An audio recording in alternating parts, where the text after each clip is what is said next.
Bismillah. Alhamdulillah. Wassalatu wassalamu ala Rasulillah Muhammad ibn Abdillah wa ala alihi wa ashabihi wa mawala wa man tabi'ahum bi ihsanin ila yaumil qiyamah wa ba'd. Ikhwati fillah, sudah selesai bab kedua tentang fitnah dunia. Sekarang kita masuk bab ketiga atau bab terakhir dari kitab ini, yaitu al-fitanul muqbilah, fitnah-fitnah yang akan datang. Artinya ini mungkin belum terjadi, tapi pasti akan terjadi.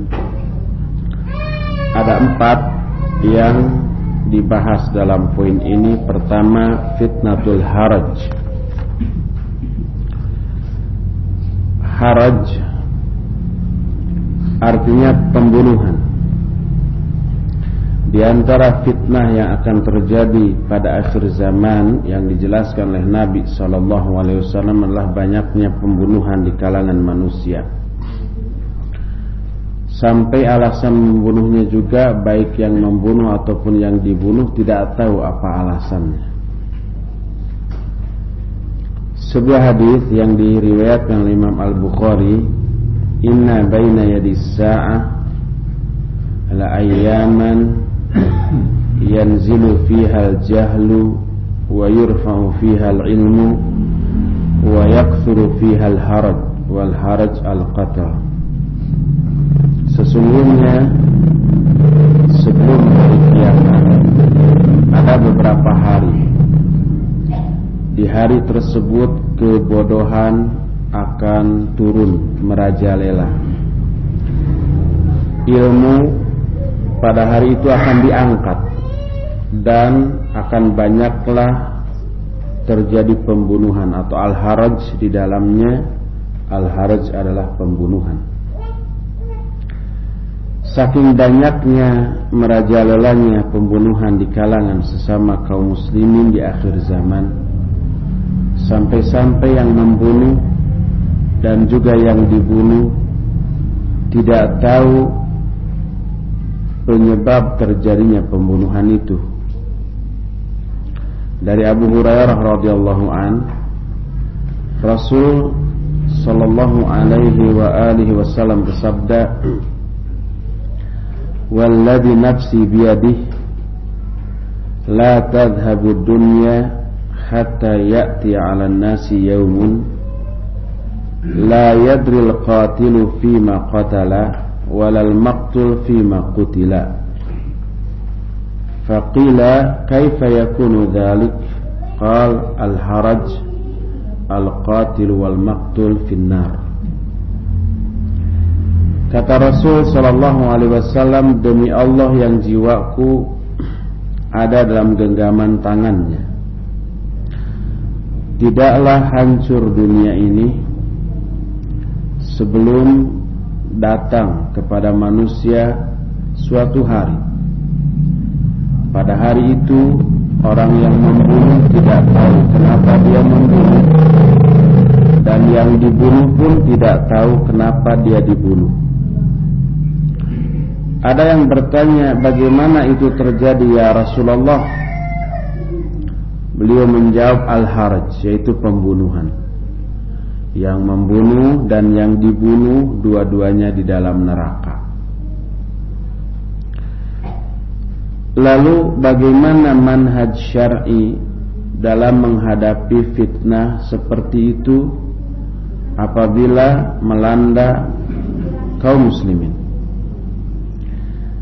Manhaj syar'i agar bisa lepas dari fitnah seperti itu ada beberapa cara, beberapa langkah, beberapa jurus lah. Jurus pertama, i'tizalul fitnah, yaitu menjauhi fitnah. Bila api fitnah menyala di kalangan kaum muslimin sehingga sebagian mereka membunuh sebagian yang lain, dan darah yang begitu mahal mengalir. Padahal darah mahal ini disuntikkan oleh Islam, tapi mereka kocorkan, mereka alirkan. Maka sikap yang selamat bagi seorang muslim pada saat itu adalah menghindari dan menjauhi fitnah serta para pelaku fitnah. Yang dimaksud pelaku fitnah adalah orang-orang yang terlibat dalam fitnah itu. Abu Hurairah radhiyallahu anhu dalam hadis Sahih Bukhari meriwayatkan bahwa Rasul alaihi salatu wasallam bersabda, "Satakunu fitnatun al-qa'idu fiha khairun minal qa'im wal qa'imu fiha khairun minal mashi wal mashi fiha khairun minas sa'i man tasharrafa laha tastashrifuhu faman wajada malja'an aw ma'adan falya'id bihi." Akan muncul fitnah. Orang yang duduk di dalam fitnah itu lebih baik daripada orang yang berdiri. Yang duduk berarti tidak terlibat dalam fitnah itu. Orang yang berdiri sedikit terlibat, berdiri menelaah. Orang yang berdiri dari fitnah itu pada zaman itu lebih baik daripada orang yang berjalan. Berjalan berarti keterlibatan dalam fitnahnya lebih besar, lebih jauh. Tapi orang yang berjalan ke dalam fitnah itu lebih baik daripada orang yang berlari.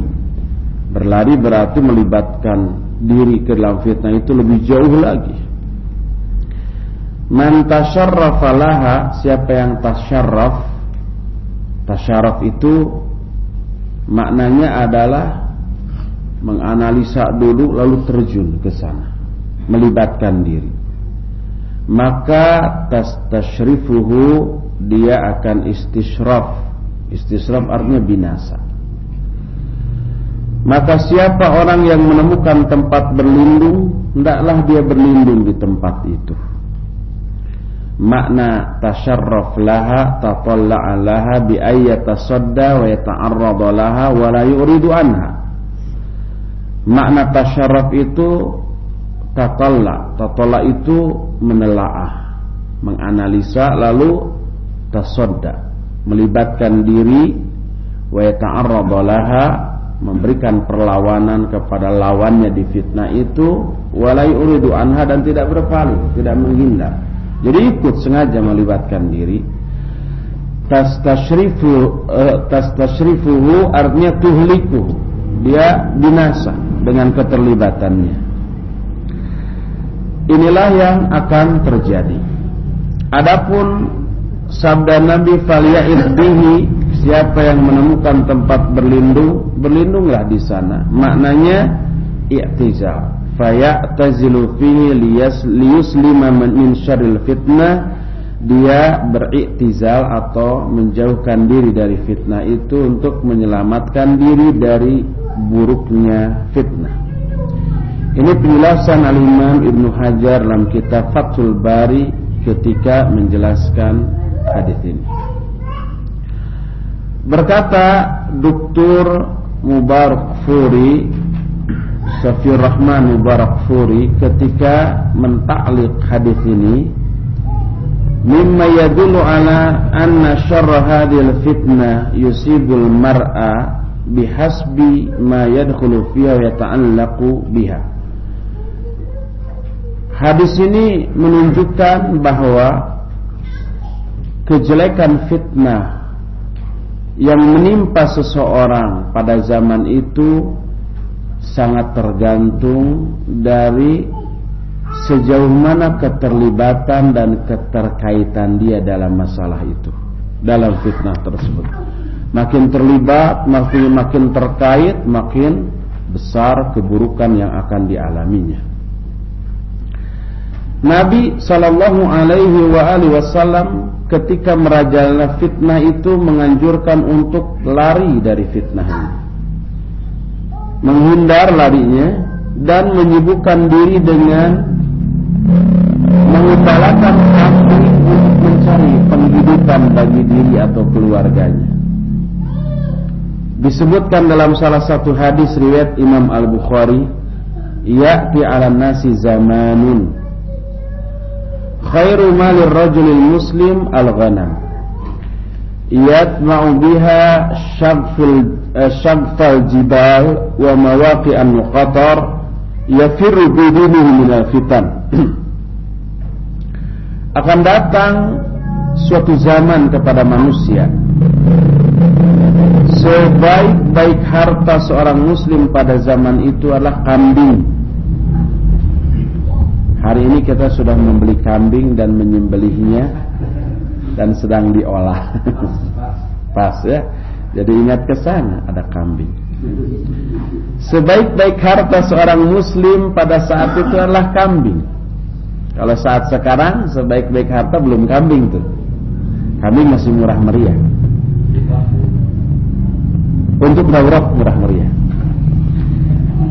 Dia dengan kambingnya menelusuri lembah-lembah gunung dan tempat-tempat turunnya hujan, cari yang subur yang banyak rumputnya untuk kambingnya ya. Dia lari membawa agamanya dari fitnah itu, menyelamatkan agamanya dari fitnah yang merajalela pada saat itu.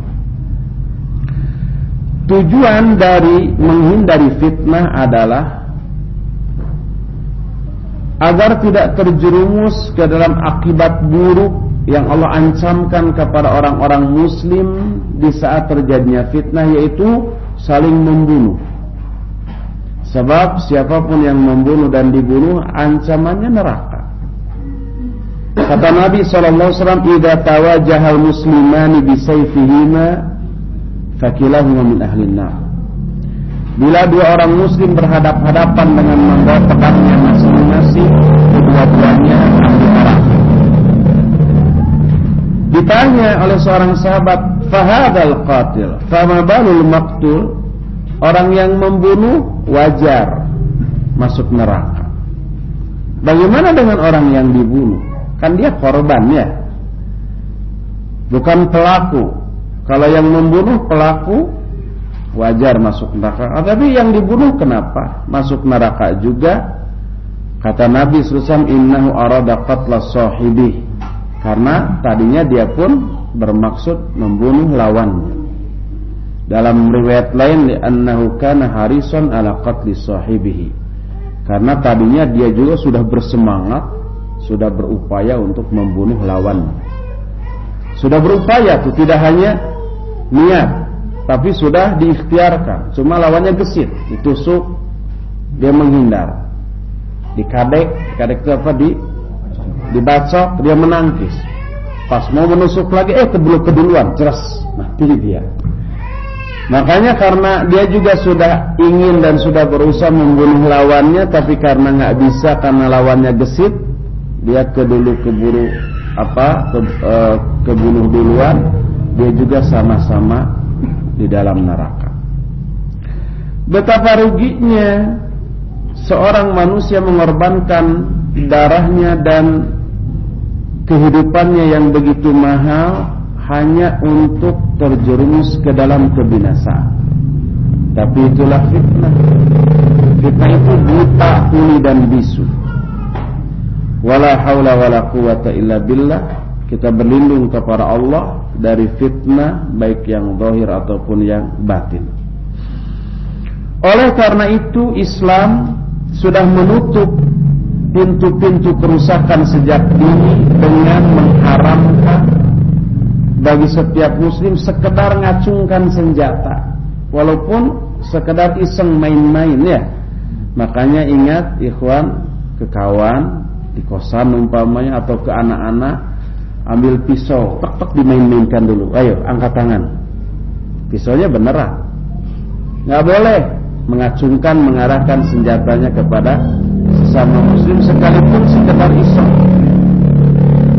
Nabi sallallahu dari dalam hadis yang diterima dari Ibnu Umar radhiyallahu anhu menyatakan, man hamala alaina silah falaysa minna. Siapa orang yang membawa senjata yang ditujukan kepada kami, maka dia bukan dari umat kami.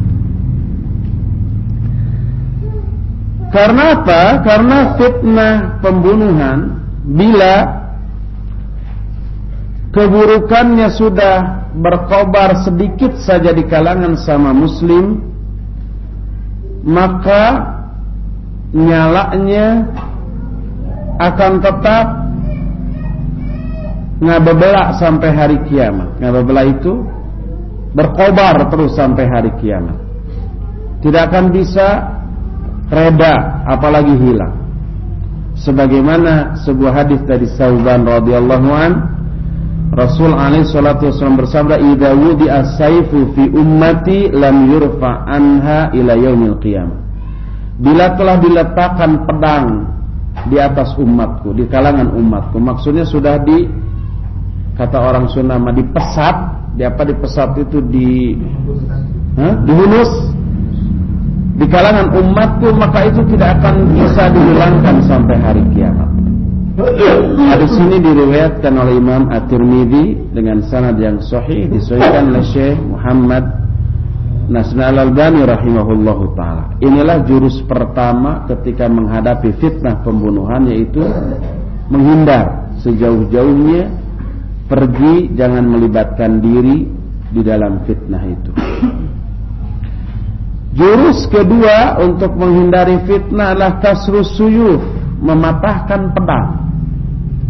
Kita memiliki pedang, kalau ada pedang patahkan. Biar pedang itu kita tidak pakai untuk membunuh orang lain sesama muslim di tengah fitnah itu. Loh, gimana kalau ada orang yang datang kemudian bermaksud membunuh kita? Kalau nggak ada pedang tersebut, nggak apa-apa, biarkan diri kita terbunuh.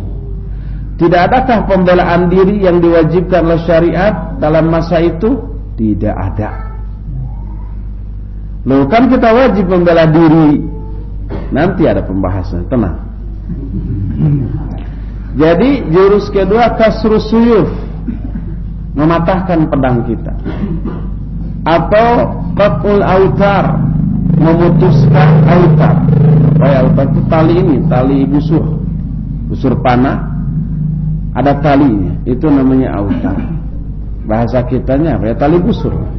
Kalau sudah diputuskan berarti sudah nggak bisa dipakai lagi untuk memanah siapapun, kan? Putuskan. Ini preventif, jangan sampai kita menjadi pelaku pembunuhan.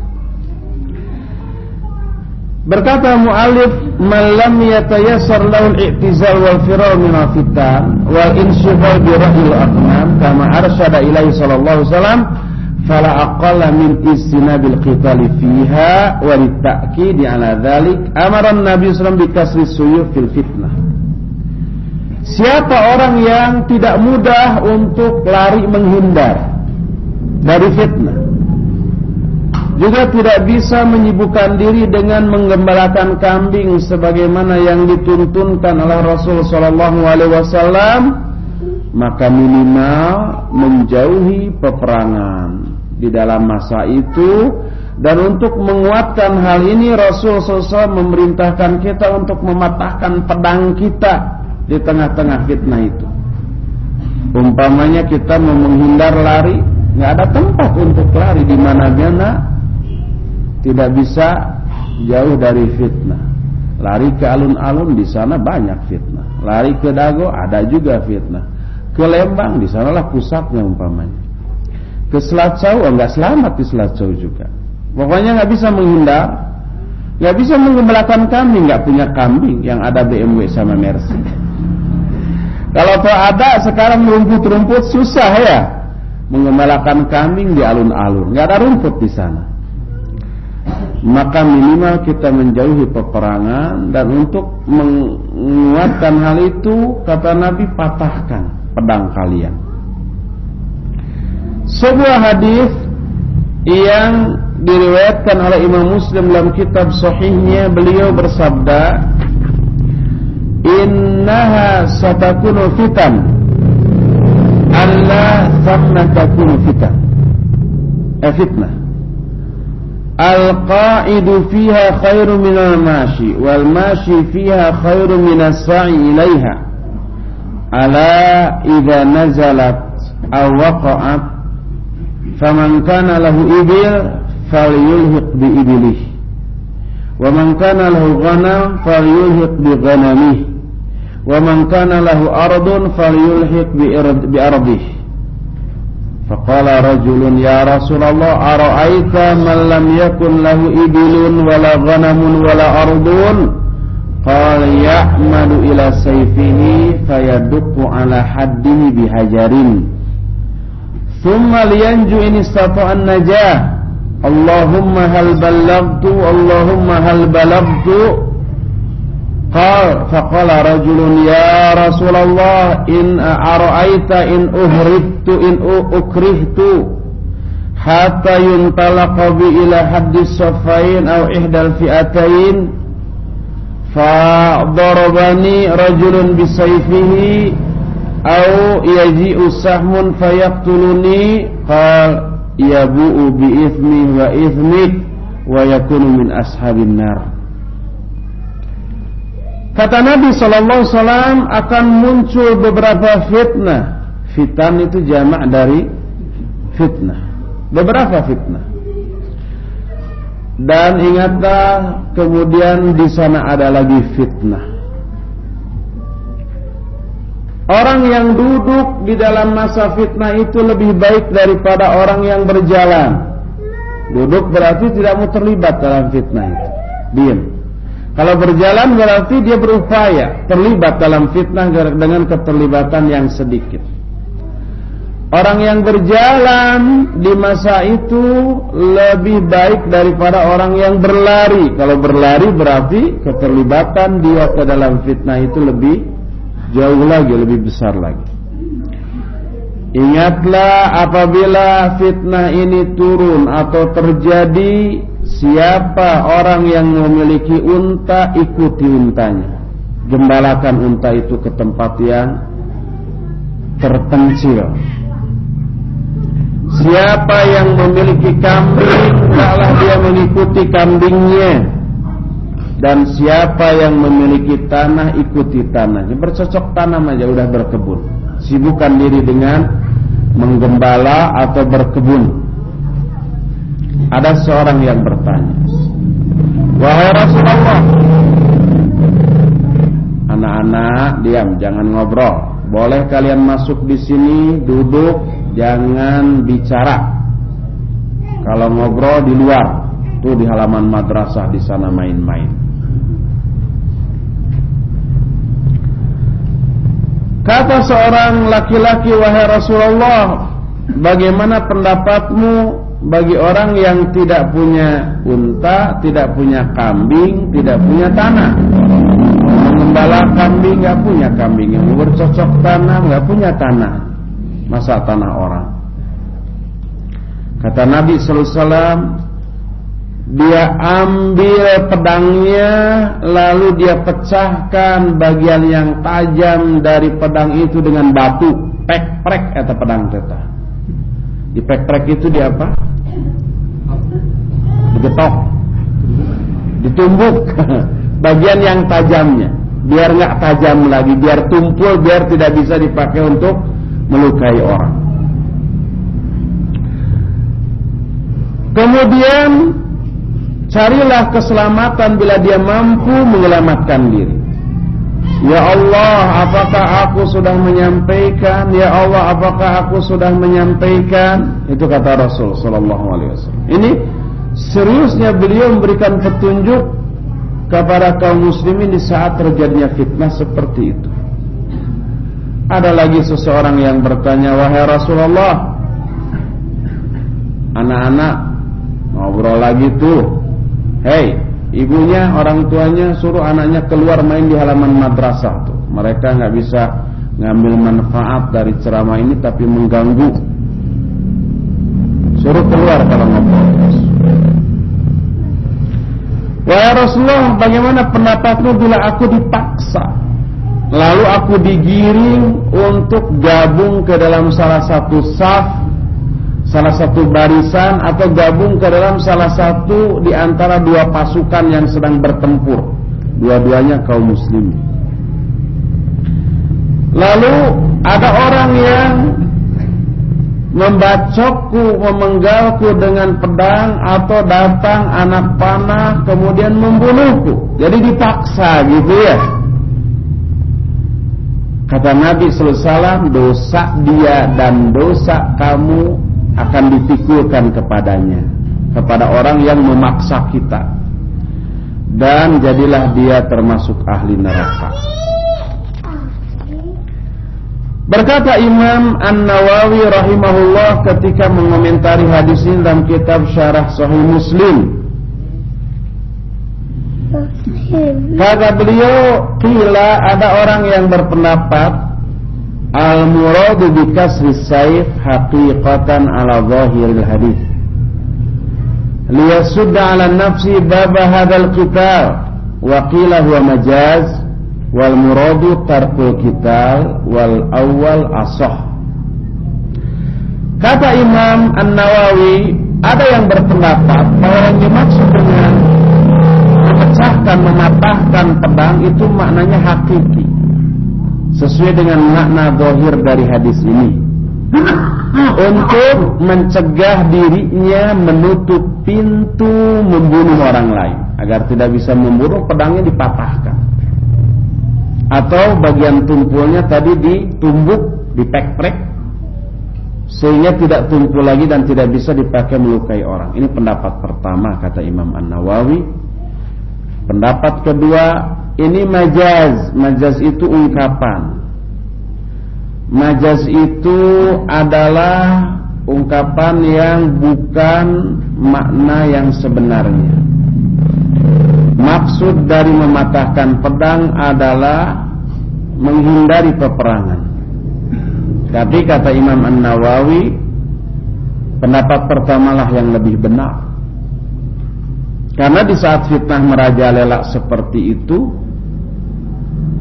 menghindari juga susah. Tidak ada tempat untuk menghindar, karena setiap tempat di sana ada fitnah, pembunuhan atau peperangan antar sesama kaum muslimin. Pendapat Ibnu Umar radhiyallahu anhuma adalah meninggalkan peperangan ketika fitnah merajalela, walaupun bagi dia jelas mana pihak yang benar, mana pihak yang salah. Umpamanya ada dua kaum muslimin berhadap-hadapan, satu kelompok jelas-jelas benar dia, kelompok lain jelas-jelas salah, perang yang salah dengan yang benar. Tapi dua-duanya muslimin. Kata Ibnu Umar, dia tidak terlibat di dalam fitnah itu, tidak membela yang benar dan tidak memerangi yang salah. Sebab dua-duanya walaupun salah, muslim tidak boleh dibunuh atas kesalahan. Itulah sikap Ibnu Umar ketika terjadi peperangan antara Ali dan Muawiyah radhiyallahu anhuma. Ibnu Umar tahu mana yang benar, mana yang salah, tapi beliau tidak melibatkan diri ke dalam peperangan itu. Karena itulah beliau disebut Mu'tazilah pada zaman itu. Sebelum muncul Mu'tazilah dengan makna kelompok yang menyimpang akidahnya dari Ahlus Sunnah,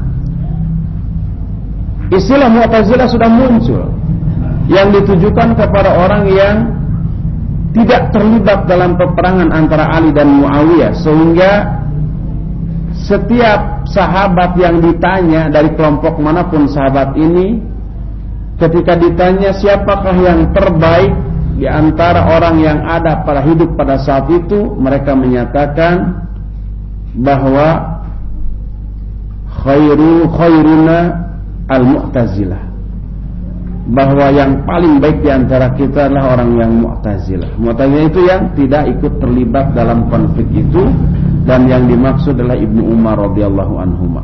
Kalau sahabat lain banyak yang terlibat, termasuk Ammar bin Yasir radhiyallahu anhuma terlibat dan ikut membela kelompok Ali bin Abi Thalib memerangi Muawiyah, kemudian Ammar bin Yasir terbunuh ketika membela Ali, dan sesuai dengan apa yang pernah dinyatakan oleh Nabi SAW.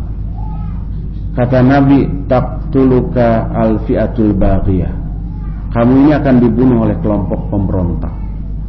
Nabi sudah tahu pemberontakannya belum terjadi, ya Nabi aja masih hidup, tapi kata Nabi, kamu ini akan dibunuh oleh kelompok pemberontak.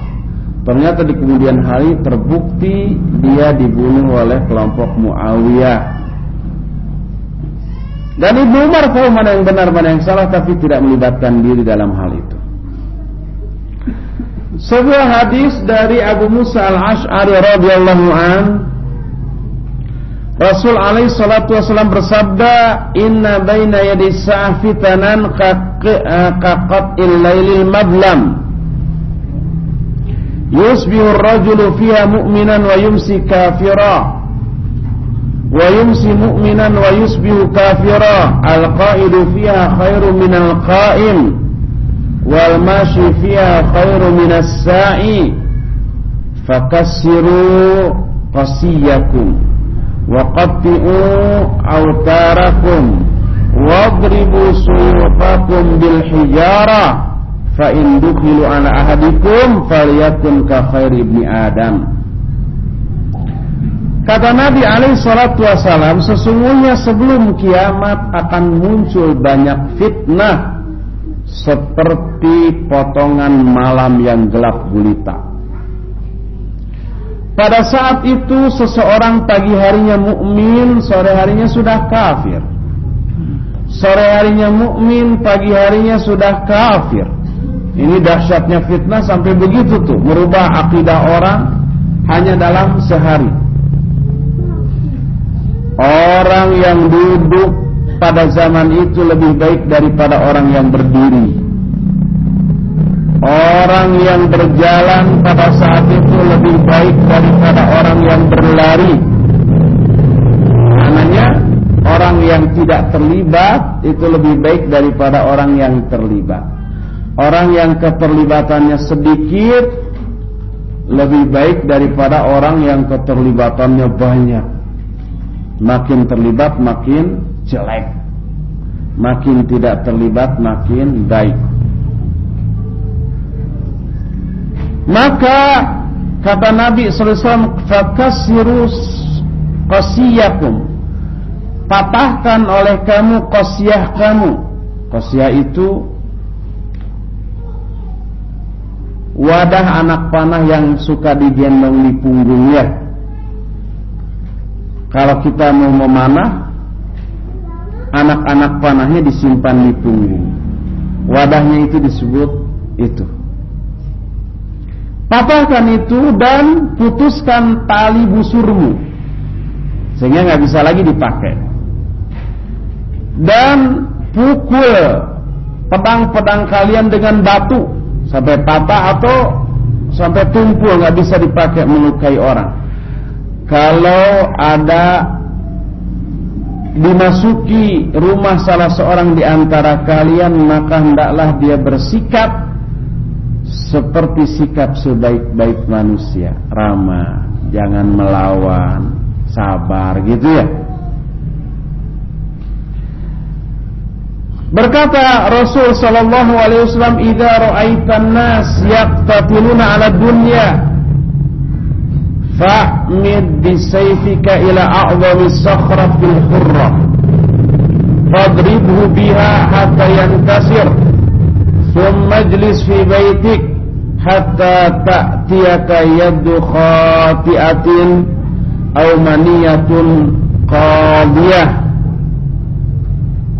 Apabila kamu melihat orang-orang saling membunuh untuk kepentingan dunia, saling membunuh karena berebut keuntungan, berebut lahan parkir, berebut akhwat, berebut kedudukan, pokoknya itu dua dunia lah, maka ambil pedangmu, menujulah kepada batu yang paling keras, kemudian pukulkan sampai patah.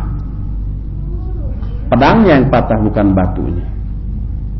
Kemudian duduklah kamu, diamlah di rumahmu sampai datang kepada kamu yaddu khati'ah, orang yang tangannya salah. Tangan orang yang salah, tangan orang yang salah kemudian membunuh kamu. Diam, tidak melawan. Atau datang maniyatul qadiyah. Maniyatul qadiyah adalah kematian yang sudah ditakdirkan. Diam di rumahmu sampai ada datang orang membunuh kamu atau kematian mendatangi kamu. Hadis ini dikeluarkan Imam At-Tabrani dalam kitab Al-Awsat. Berkata Imam Ibnu Hajar Al-Haythami, rijaluhu thiqat, bahwa rijal atau para perawi hadis ini semuanya thiqat. Di antara bukti kesungguh-sungguhan Rasul alaihi salatu wasallam untuk menghindar dari fitnah, menghindari peperangan di dalam masa fitnah itu adalah perintah beliau untuk mematahkan pedang. Dan bahkan Nabi memerintahkan untuk mengambil pedang kayu aja. Kalau pedang kayu kan tidak bisa melukai atau membunuh ya. Sakit sedikit ialah ditakolkan belentrang gitu ya, sakit. Tapi tidak bisa melukai sampai berdarah. Kata Nabi SAW,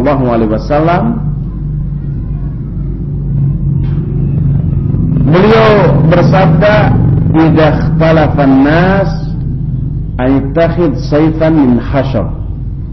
Kalau manusia berikhtilaf atau berselisih, hendaklah kamu ambil pedang dari kayu, sehingga tidak bisa melukai atau membunuh.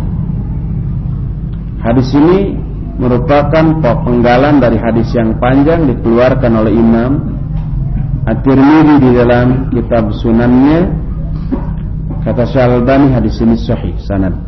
Inilah jurus kedua ketika menghindari fitnah, yaitu mematahkan pedang dan memutuskan tali busur. Jurus pertama apa? I'tizal atau menghindar ya. Kedua, patahkan pedang. Ketiga, hifdzul lisan anil khawdi fiha, menjaga lisan dari berbicara dalam masalah itu. Tutup mulut, jangan ikut mengomentari, apalagi memberikan keberpihakannya secara lisan, diumbar kepada orang lain, memprovokasi, mempengaruhi orang lain supaya berpihak kepada salah satu pihak. Jangan. Nah, poin seperti ini pernah kita alami beberapa kali. Perselisihan di kalangan duat salafiyin, yang awalnya orang yang tahu sejak awal yakin benar itu karena urusan dan kepentingan duniawi, urusan fulus awalnya, UUD. Apa UUD? Ujung-ujungnya duit, bukan dasar.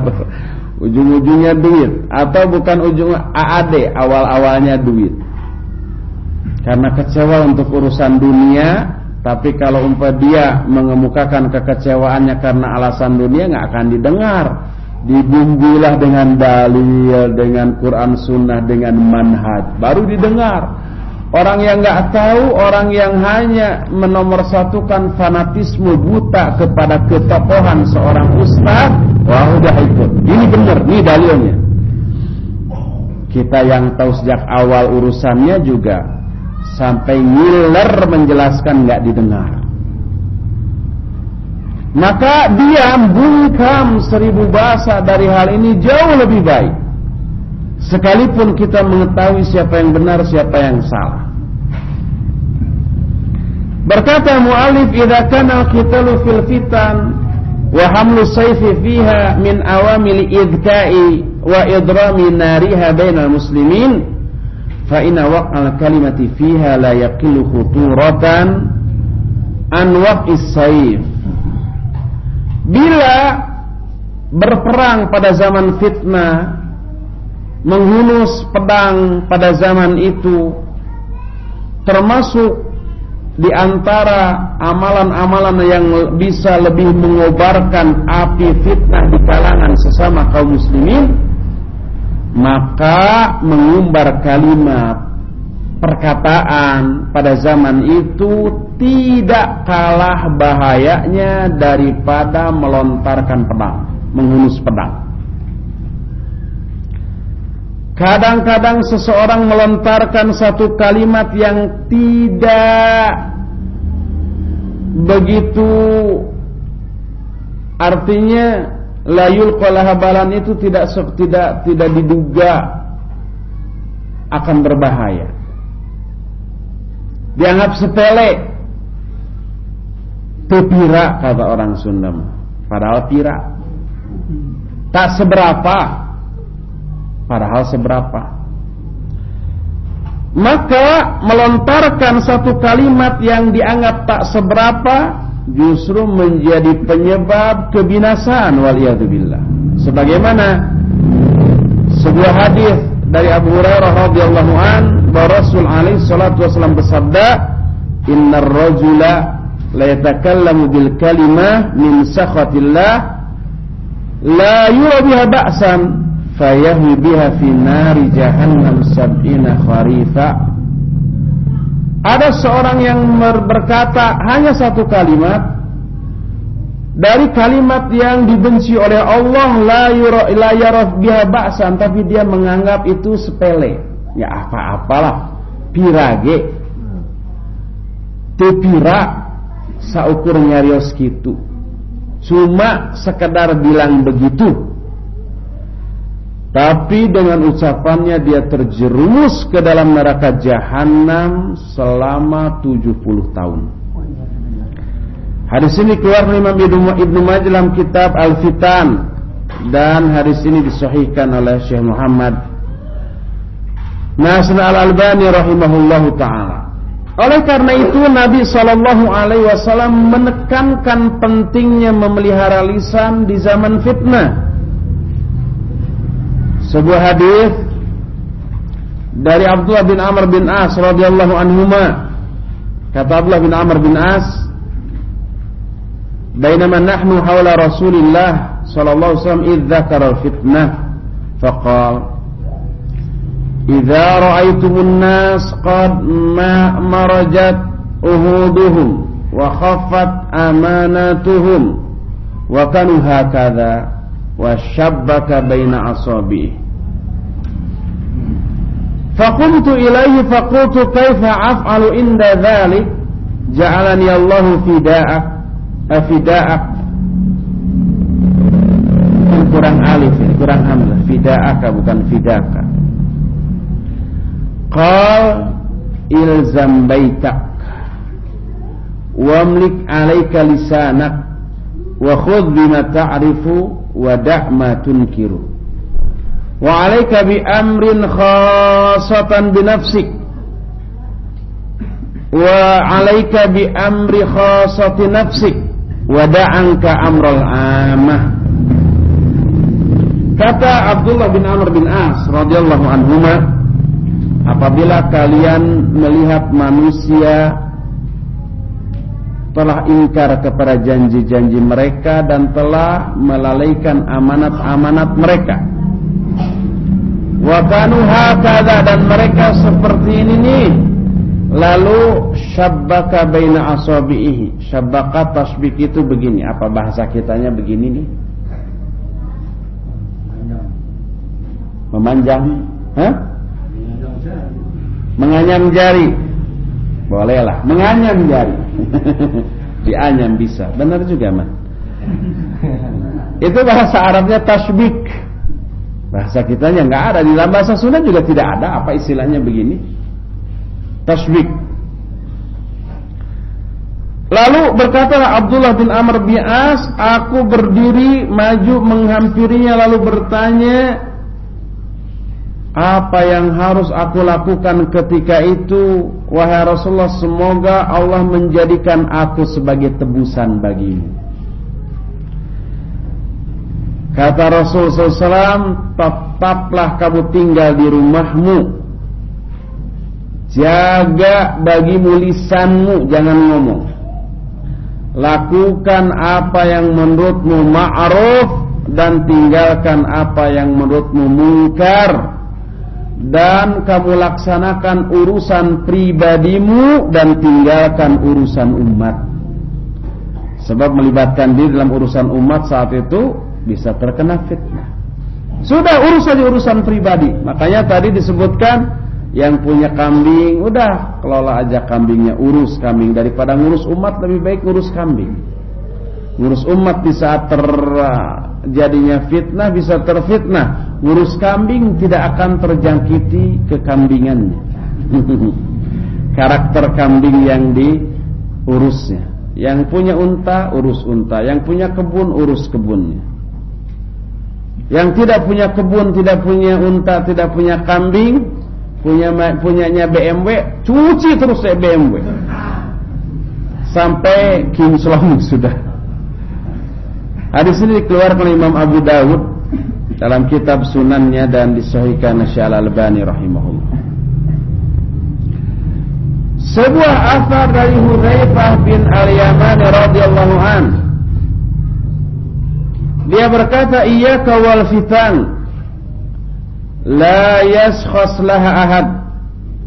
Fa wallahi ma sakhasa minha ahadun illa nasafathu kama yansiful sailud dam. Innaha musbihatun muqbilatun hatta yaqula jahilu hadhihi tashabbuhun muqbi'i hadhihi tashabbuhun muqbila wa tatabayyanu mudbirah wa tatabayyan mudbirah fa idza ra'aytumuha fastami'u fi buyutikum wa aksiru suyufakum wa qatti'u awtarakum wa ghattu wujuhakum." Jauhi oleh kalian fitnah, kata Hudzaifah. Janganlah salah seorang di antara kalian terlibat di dalamnya. Demi Allah, tidaklah salah seorang di antara kalian terlibat dalam fitnah itu kecuali dia akan terbawa arus sebagaimana aliran air menggerus atau menghanyutkan tumbuhan yang ada di pinggirnya. Akan terbawa arus itu, terlibat. Sesungguhnya itu adalah hal-hal syubhat yang akan datang sampai orang jahil saja menyatakan telah datang yang syubhat dan telah pergi yang jelas, yang terang. Maka apabila kalian melihat hal itu, berkumpullah kalian di rumah-rumah kalian, pecahkan, patahkan pedang-pedang kalian, putuskan tali-tali busur kalian, dan tutuplah wajah-wajah kalian. Dari Tufail dia berkata Hudzaifah radhiyallahu an, "Kaifa anta wa fitnatun khayyara ahluha fiha kullu ghanin khafiyyin?" Qultu wallahi ma huwa illa ata'u ahadina thumma natrahu hahuna wa hahuna wa narmi kulla marma. Afala takunu ka ibnil lubun la rukubata fatarkab wala hulubata fatahlab. Berkata Hudzaifah, bagaimana kamu, sikapmu ketika fitnah tersodorkan atau menjadi pilihan keluargamu di dalamnya? Semua orang yang kaya, yang khafi, yang tersembunyi terlibat. Dia menjawab, ibu Tufail, Abi Tufail ini menjawab, "Aku berkata demi Allah, hal itu tiada lain kecuali pemberian salah seorang di antara kita. Kemudian kita akan lemparkan ke sana, begitu. Jadi kalau kita kaya, lalu dengan kekayaan kita itu kita ingin berbuat baik, kekayaannya kita taburkan. Udah tok. Berkata Hudzaifah, bagaimana kalau kamu itu bukan Ibnul Labun? Ibnul Labun itu kata orang Sunda mah liuk eueuh ragap taya. Enggak punya apa-apa. Kamu tidak punya kendaraan yang bisa kamu tunggangi, kamu tidak mempunyai binatang ternak yang menghasilkan susu yang bisa kamu perah susunya. Itu yang dimaksud dengan liuk eueuh ragap taya. Maka itu menunjukkan bahwa sebaik-baik sikap di masa fitnah itu diam, apatis, tidak terlibat.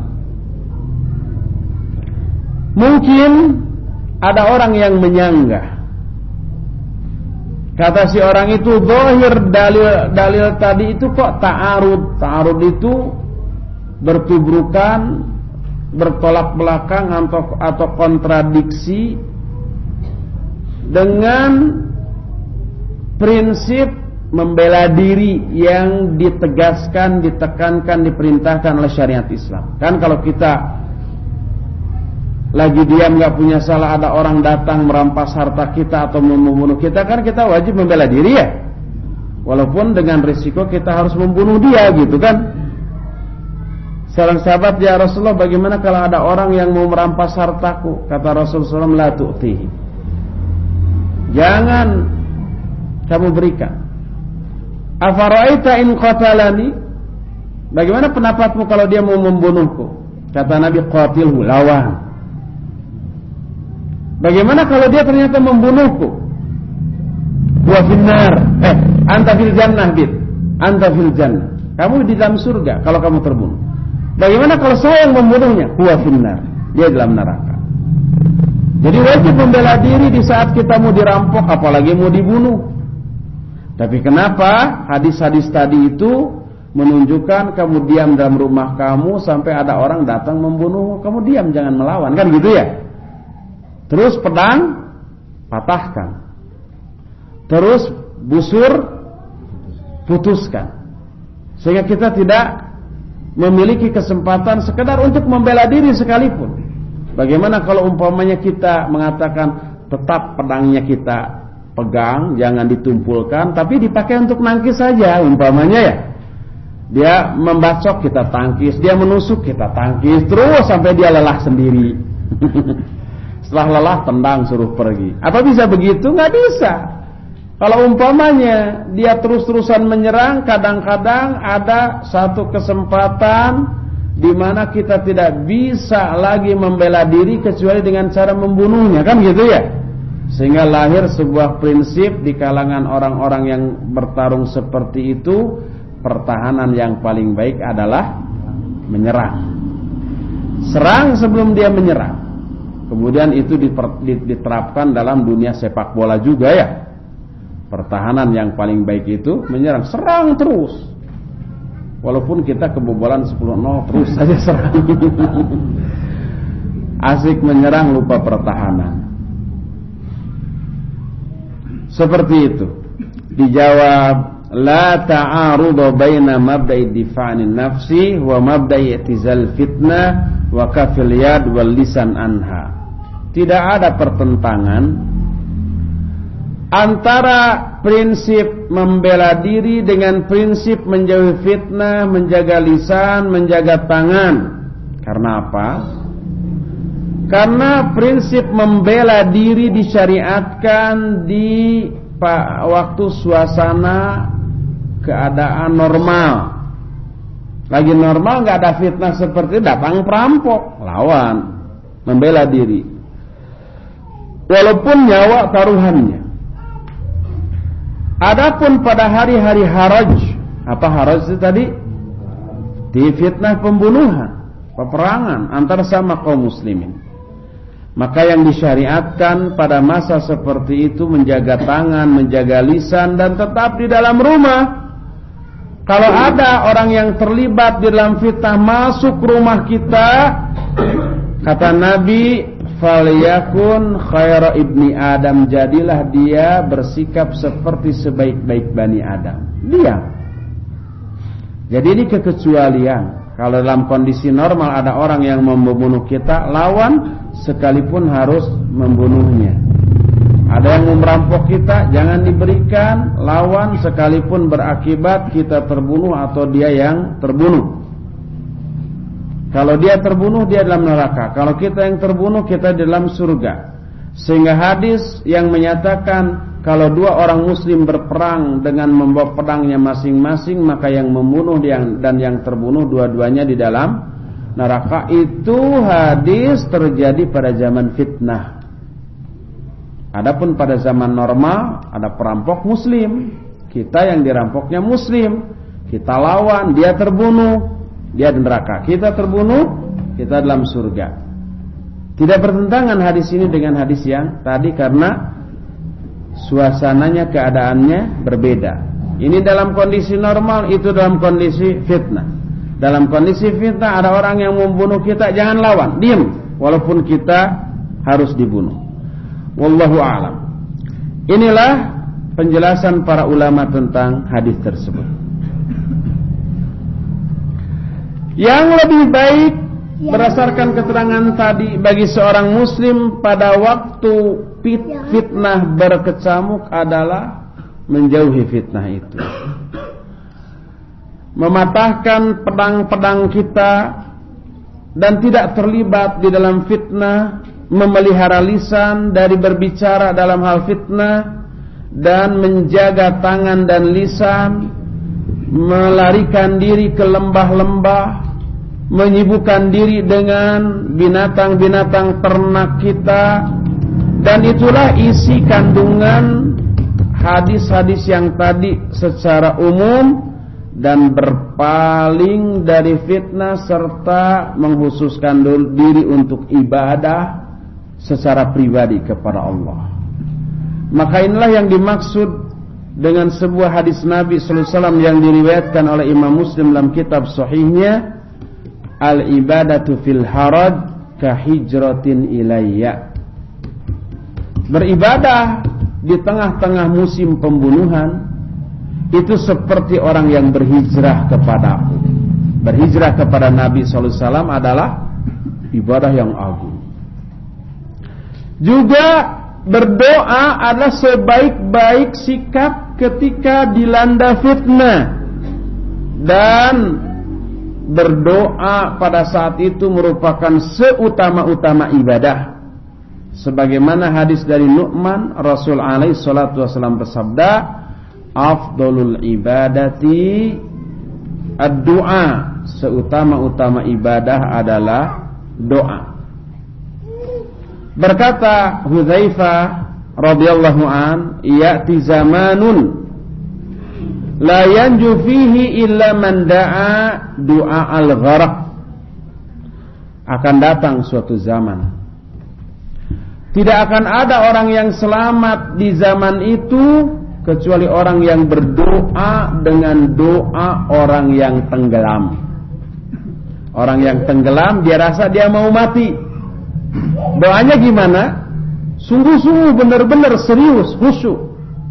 Jangankanlah orang mukmin, orang kafir seperti Fir'aun juga ketika tenggelamnya kan, dia berdoa dan mengungkapkan keimanannya kepada Allah Subhanahu wa taala. Taubat dia. Cuma taubatnya terlambat karena dilakukan pada masa ketika pintu taubat sudah tertutup bagi orang itu, yaitu ketika sakaratul maut. Itu sudah tidak lagi diterima. Kata Rasul SAW, innallaha yaqbalu taubata 'abdi ma lam yugharghir. Allah akan menerima taubat seorang hamba selama dia belum sakarat. Kalau sudah sakarat baru taubat, tertutup pintu taubat bagi dirinya. Jadi inilah sikap yang benar yang harus dilakukan oleh seorang muslim di saat terjadinya fitnah, yaitu menjaga lisan dari berbicara. Ada 3 jurus yang sudah kita bahas. Jurus pertama adalah i'tizal, yang menjauhi fitnah itu. Jurus yang kedua, memecahkan pedang, memutuskan tali busur, dan diam di dalam rumah. Dan yang terakhir, yang ketiga, yang baru saja kita bahas adalah menjaga lisan tidak berbicara dalam urusan fitnah tersebut. Sampai di sini dulu sore ini, dan kita sediakan waktu beberapa menit untuk bertanya jawab. Silakan apabila ada. Silakan, Man. Jadinya perang sahabat itu tidak terkena hadis yang bila saling berhadapan ingin membunuh, dua-duanya masuk neraka. Iya.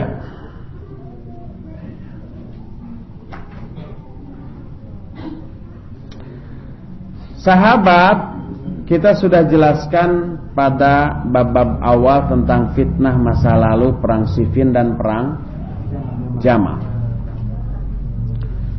Para sahabat bersikap seperti itu merupakan hasil dari ijtihadnya masing-masing berdasarkan ilmu.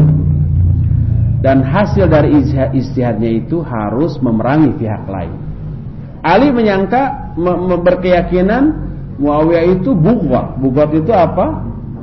Pemberontak. Dan hukum syar'i terhadap pemberontak harus diperangi. Kalau tidak diperangi, dosalah khalifah. Makanya kalau dia tidak memerangi, dosa. Maka diperangi kewajibannya. Itu ijtihadnya. Maka benar atau salah ijtihadnya tidak berdosa. Kalau benar dapat 2 pahala, kalau salah dapat 1 pahala dan kesalahannya dimaafkan. Sehingga itu tidak termasuk yang tadi. Ini urusan agama. Kalau yang tadi 2 orang muslim berperang, saling bunuh, yang dibunuh, yang membunuh, dua-duanya masuk neraka karena urusan dunia. Tadi disebutkan yaqtatilun nasu ala dunya. Manusia berperang untuk kepentingan dunia. Hal ini bukan kepentingan dunia ini. Ali bukan orang yang rakus terhadap dunia, begitu juga Muawiyah radhiyallahu anhuma. Muawiyah juga berijtihad begitu secara syariat. Ali harus diperangi. Kalau nggak diperangi dosa. Nah, karena hasil dari kesimpulan ijtihadnya itu harus diperangi lawannya masing-masing, ya tidak ada jalan lain walaupun berat, perang sudah. Siapapun yang salah dan yang benar, tidak ada yang berdosa. Yang salah 1 pahala dan kesalahannya diampuni, yang benar 2 pahala. Dan seorang mujtahid tidak boleh dicela karena kesalahan dalam ijtihadnya. Dan Muawiyah dan Ali dua-duanya mujtahid. Demikian juga para sahabat yang mengikuti kedua-duanya, mereka semuanya mujtahid. Yang salah, kesalahan dalam ijtihad sama sekali tidak boleh dicela. Kalau umpamanya boleh dicela secara syar'i, maka semua ulama harus dicela. Karena semua ulama pasti ada kesalahan dalam hal ijtihadnya. Maka nggak boleh mencela seorang ulama karena kesalahan dalam ijtihadnya. Karena sehebat apapun ulama, namanya ulama tetap manusia, tidak maksum, ada kesalahannya. Imam Malik menyatakan kullu qaulin yu'khad wa yurad illa sahibu hadhil maqbar. Semua perkataan boleh diterima, boleh ditolak, kecuali perkataan penghuni kuburan ini. Siapa? Rasul SAW. Nah, kalau ucapan Rasul tidak boleh ada yang ditolak, wajib semuanya diterima. Wallahu a'lam. Untuk ini Ustaz, untuk menjauhi fitnah wanita sekarang ini Ustaz, apa sebaiknya saya pensiun sebagai supir angkot Ustaz? Karena begini Ustaz, tiap hari itu Ustaz, anak itu mengurus pabrik, banyak pabrik Ustaz, sampai awan itu 4 Ustaz. Empat. Yang satu pahanya itu numpang kepala saya. Sampai gitu. Karena penuh gitu. Gimana? Pakainya sudah legging Ustaz. Legging saya yang legging tahu mungkin Ustaz. Enggak, apa legging itu? Saya istilah baru nih, apa legging itu? Rupanya yang kelihatan ini Oh, gitu, yang terbuka, legging. Saya catat legging. Jadi ininya apa? Jurusnya gimana Ustaz? Pensiunnya Ustaz gitu. Iya. Apakah Pak Dindin harus pensiun dari supir angkot karena setiap hari, setiap budalan pabrik gitu ya? Masuk pabrik juga. Masuk juga, itu penuh sampai di depan itu berempat dengan sopir atau berlima dengan sopir tadi? Kadang-kadang berlima, kadang-kadang berempat. Waduh, sampai paha wanita itu numpang di paha Pak Dindin. Itu yang numpang pahanya bayar nggak? Nggak. Gratis, oh bayar tetap. Iya, sebenarnya Pak Dinin harus memiliki ketegasan tanpa harus pensiun. Pertama, terapkan aturan tidak boleh ada yang duduk di samping sopir kecuali laki-laki. Wanita di belakang. Tegas umpamanya kalau ada pas wanita menurut, maaf. Ini khusus laki-laki, tidak boleh. Lihat kopiah saya, lihat gamis saya. Nah, jadi ketika nyopir pakai kopiah, pakai gamis, bila perlu mushaf Quran simpan di sana. Malu nggak kepada mushaf? Malu nggak kepada kopiah? Malu nggak ke janggut? Kalau malu keluar, di belakang. Kalau orang itu bilang, nggak malu, terus masuk. Pak Dinin bilang, saya yang malu. Silakan jalan sendiri tanpa saya. Saya yakin Pak Dinin bisa begitu dan itu jadi dakwah. Itu pabrik semua pabrik wanita. Oh, ya sudah kosongkan di dalam. Kalau nggak ada laki-laki, pokoknya semua wanita di belakang. Nih lihat kopiah saya, lihat janggut saya, lihat gamis saya, lihat mushaf Al-Quran. Di atas semua itu, nih Allah melihat kita. Malu nggak? Kalau dia dibilang nggak malulah. Mungkin malu mah. Pak Dinin yang bilang, saya yang malu, kamu nggak malu karena memang tidak punya malu. Saya malunya besar, saya yang keluar. Ya kalau bisa dihindari dosa, itu bisa dihindari dengan cara, dan Pak Dinin sebagai pemilik angkot memiliki wewenang penuh untuk menaikkan penumpang atau tidak, gitu ya, seperti itu. Jadi kalau di belakang sudah penuh, di depan kosong, ada wanita yang nyegat, enggak gitu. Walaupun diborong 10.000 Pak Dinin, enggak gitu. Surga lebih tinggi daripada 10.000. Kalau saya masih tadi pasang hijab gitu, pakai besi gitu. Pasang hijab harus ada 2 pintu atau kiri kanan, itu menyalahi ditewak polisi. Ada pertanyaan dari internet ya.